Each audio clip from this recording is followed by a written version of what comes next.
देखो बच्चों, high school परीक्षा 2020 विषय गणित कक्षा 10 का प्रश्न पत्र मैं हल करवा रहा हूँ।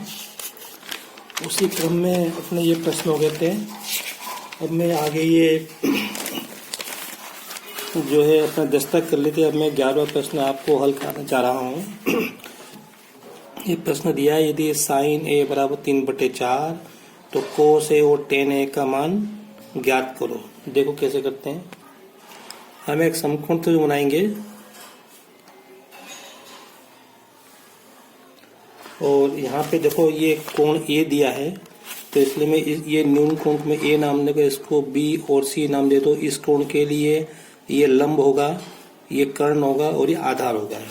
ठीक है, तो अपने को दिया है साइन ए बराबर 3/4 में। ये जो सवाल है मैं आपको संक्षेप में केवल याद दिलाने के लिए आपको जो है करवा रहा हूँ। पहले प्रश्न में ये करवा चुका हूँ। तो साइन ए बराबर 3/4, तो साइन क्या होता है, लंब बटे कर्ण होता है ना। तो यहाँ पे लंब क्या है, BC है और कर्ण क्या है, AC। तो यहाँ पे इसको लिखेंगे, माना BC बराबर 3 के और AC बराबर 4 के। अब के क्यों लिखते हैं, ये भी अपने पहले चर्चा हो रही थी, तो रिवीजन है केवल। तो अब अपने को चूंकि टेन और कोस निकालना है, टेन और कोस में आधार आता है, तो हमको इसलिए आधार निकालना पड़ेगा AB। तो पाइथागोरस प्रमेय से AC वर्ग बराबर AB वर्ग प्लस BC वर्ग। AC का मान कितना है, 4 के, तो 4 के का वर्ग हो जाएगा 16 के वर्ग। AB वर्ग निकालना है, BC का मान 3 के, तो जाएगा 9 के वर्ग हो जाएगा। तो यहाँ से हो जाएगा AB वर्ग 16 - 9, तो 7 के वर्ग हो जाएगा। तो AB बराबर आ जाएगा वर्गमूल 7 के। अब हमको तीनों भुजाएं मालूम हो गई।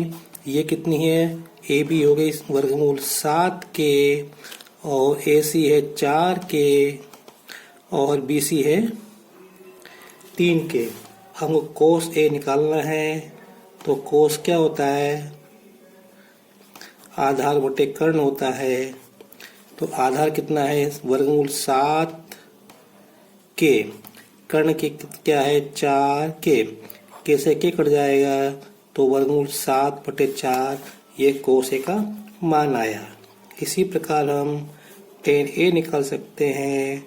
टेन क्या होता है, लंब बटे आधार होता है। लंब क्या है 3 के, आधार क्या है वर्गमूल 7 के से के कट जाएगा, तो जाएगा 3/वर्गमूल 7। तो ये टेन A का मान हो गया। अब अगला प्रश्न देखते हैं। इसमें अथवा वाला प्रश्न देखते हैं। हालांकि इस वर्ष अपने को नहीं करना है, तो भी मैं आपको समझा देता हूँ। क्या लिखा है, टेन A बराबर कोट B। तुमको सिर्फ देखना है A + B बराबर 90 डिग्री। A और B कोण है, ये A और B क्या है, कोण है। तो देखो कैसे करेंगे इसको लिखेंगे, जो हमको टेन A बराबर कोट B दिया है। अब हमें मालूम है कि टेन 90 - A बराबर क्या होता है, कोट A होता है। तो इसका मतलब ये है कि अपन कोट B के स्थान पर हम टेन 90 - B लिख सकते हैं। तो बस कुछ नहीं करना हमको, ये टेन A से लिखा और कोट B के स्थान पर लिखा टेन 90 - B। अब देखो इधर भी टेन है, इधर भी टेन है, बीच में बराबर है, तो मन ही मन में 10 से 10 काट दो। तो इसका मतलब ये है 10 से 10 काट देंगे तो क्या मिलेगा, A बराबर 90 - B। इस B को इधर ले आओ, तो माइनस का है तो प्लस का हो जाएगा, तो A + B बराबर 90 बचेगा। ये हमको सिद्ध करना था। अगर आपको मेरा वीडियो पसंद आ रहा हो तो ऐसे लाइक करें, शेयर करें, सब्सक्राइब करें और इन प्रश्नों को अपने रजिस्टर में जरूर नोट कर लें और इनकी प्रैक्टिस करते रहें। अब मैं यहाँ पे ये प्रश्न 12वां कर रहा हूँ। बिंदु A के निर्देशांक निकालना है, जहाँ AB एक वृत्त का व्यास है जिसका केंद्र 2 - 3 है तथा B के निर्देशांक 1 और 4 है। तो यहाँ पे अपने को क्या करना है, एक अपने को वृत्त बनाना है। मैं वृत्त बनाता हूँ यहाँ पे।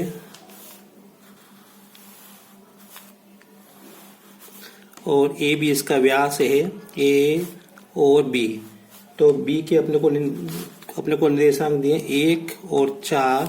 ए के निर्देशांक को x1 और y1 निकालना है, और ये केंद्र के निर्देशांक दिए हैं, देखो 2 और -3।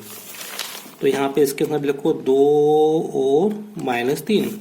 तो अब देखो ये मध्य बिंदु ए और बी का ये केंद्र मध्य बिंदु है, तो अपन मध्य बिंदु वाला जो कॉन्सेप्ट है x बराबर x1 प्लस x2 बटे 2 और y बराबर y1 प्लस y2 बटे 2, ये मध्य बिंदु के निर्देशांक होते हैं। ये x1 है, y1 निकालना है, ये x2 y2 ये xy है। मान लो दो x के स्थान पे 2, y के स्थान पे -3, तो 2 बराबर x1 निकालना है, x2 कितना है 1 हो जाएगा बटे 2, यहाँ से y के स्थान पे कितना आएगा -3, ये -3 है, बराबर y1 प्लस 4 बटे 2। तो यहाँ से इसको हल करेंगे, इसका गुणा इसमें करेंगे, तो ये आएगा x1 बराबर 4, इस एक को उधर ट्रांसफर कर दो तो -1 आएगा, यहाँ से इसका गुणा इसमें कर दो तो ये आएगा -6 और 4 को दे देंगे -4। तो x1 बराबर 3 और y1 बराबर -10। तो इसको आप x1 y1 बराबर 3 और -10 लिख सकते हो। ये हमारा उत्तर हो गया फाइनल। ठीक है, अब इसी का 12वां प्रश्न जो है ये बताना है कि ये बिंदु समरेख हैं, तो इसके लिए हमको त्रिभुज का क्षेत्रफल हमको बताना पड़ेगा। क्षेत्रफल 0 होता है, लेकिन ये चूंकि अभी हमारे इसमें से हटा दिया है इस साल, इसलिए अपन इस पर चर्चा नहीं करेंगे। एक 13वां प्रश्न है, 5 सेंटीमीटर त्रिज्या वाले एक वृत्त के बिंदु P पर स्पर्शरेखा PQ केंद्र O से जाने वाली एक रेखा से बिंदु Q पर इस प्रकार मिलती है कि OQ बराबर 12 सेंटीमीटर, PQ की लंबाई ज्ञात करो। तो देखो यहाँ पे एक वृत्त दिया है और स्पर्शरेखा दी है, तो देखो कैसे करेंगे। ये अपना 13वां प्रश्न है। तो ये अपने को एक वृत्त दिया है, वृत्त बनाता हूँ यहाँ पे मैं, जिसका केंद्र O है, और यहाँ पे एक बिंदु Q दिया है बाहर की तरफ। ये बिंदु Q है, इससे हमने वृत्त पर एक स्पर्शरेखा खींची। ये वृत्त को बिंदु P पर मिलती है, ये स्पर्शरेखा है आपकी, और इसको इससे मिला दिया मैंने, O को P से मिला दिया, O को Q से मिला दिया। तो यहाँ पे ये इसकी त्रिज्या है, ये अपने 5 सेंटीमीटर दी है, और ये दिए OQ बराबर 12 सेंटीमीटर दी है। तो हमको PQ की लंबाई निकालनी है। OQ 12 सेंटीमीटर दी है, हमको ये PQ की लंबाई निकालनी है। देखो ये त्रिज्या स्पर्शरेखा पर लंब होती है, तो ये कोण 90 डिग्री का होगा। तो कहने का मतलब ये OPQ जो है ये समकोण त्रिभुज होगा। तो समकोण त्रिभुज में क्या होता है, कर्ण होता है, एक लंब होता है और एक आधार होता है। तो सीधे पाइथागोरस प्रमेय से ये कर्ण है, ये लंब आधार है ना, किसी को भी हम लंब आधार मान सकते हैं, लेकिन ये कर्ण होगा। तो यहाँ से जाएगा OQ वर्ग बराबर OP वर्ग प्लस PQ वर्ग, ये क्वेश्चन मार्क है, निकालना है। OQ कितना है 12 का वर्ग, OP 5 का वर्ग प्लस PQ कितना, PQ निकालना है। तो 12 का वर्ग 144, 5 का वर्ग 25, इसको इधर ट्रांसफर कर दो तो इधर बचेगा PQ वर्ग। 144 में से 125 घटाओ तो 119 बचेंगे। तो PQ बराबर 119, तो PQ बराबर वर्गमूल 119। अब 119 का वर्गमूल नहीं आएगा, तो इसलिए हमारे PQ की लंबाई कितनी होगी, ये होगी बस सेंटीमीटर में लिख दो। अब देखो बच्चों, मैं ये प्रश्न छोड़ रहा हूँ, है ना, क्योंकि ये जरा लंबा है। इसके बाद प्रश्न नंबर 14, दो वृत्तों की त्रिज्या 1909 सेंटीमीटर है। उस वृत्त की त्रिज्या ज्ञात को जिसकी परिधि इन दोनों वृत्तों की परिधि के योग के बराबर है। तो आप लोग को इस वृत्त की परिधि निकालना है, तीसरे वृत्त की, तो हमको त्रिज्या मालूम होनी चाहिए। हमको ये दिया है इसकी परिधि और इसकी परिधि का योग, इसकी परिधि जो तीसरा वृत्त है उसकी परिधि के योग के बराबर है। तो देखो कैसे करेंगे। ये 14 प्रश्न है, एक वृत्त ये है और दूसरा वृत्त ये है, ठीक है। एक की त्रिज्या दी है 19 सेंटीमीटर, दूसरे की दी है 9 सेंटीमीटर, और इसकी परिधि, अब परिधि का सूत्र हमको मालूम क्या होता है, 2 पाई r होता है। तो यहाँ पे क्या हो जाएगा, इसकी परिधि हो जाएगी 2 पाई गुणा 19, इसकी परिधि हो जाएगी 2 पाई गुणा 9। इन दोनों से एक नया वृत्त बनाया हमको, तो ये है यहाँ पे। तो इसकी त्रिज्या हमको निकालनी है, तो इसकी परिधि हो जाएगी 2 पाई कैपिटल R।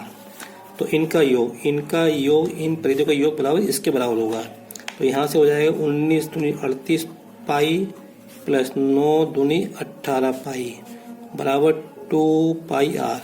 इनको जोड़ेंगे तो ये हो जाएगा 18 8 8 16 की 4 से लिए 1 3 4 1 5 56 पाई बराबर 2 पाई R। अपने को R का मान निकालना है, तो इसको हटाओ तो ये कहाँ जाएगा, बटे में आ जाएगा। तो R बराबर 56 पाई बटे 2 पाई, पाई से पाई कट जाएगा, 2 का भाग 56 में 28 बार जाएगा। तो जो वृत्त है तो उसकी त्रिज्या कितनी होगी, 28 सेंटीमीटर। इस प्रश्न में हमको इतना ही करना था, बस इस वीडियो में इतना ही। Thank you.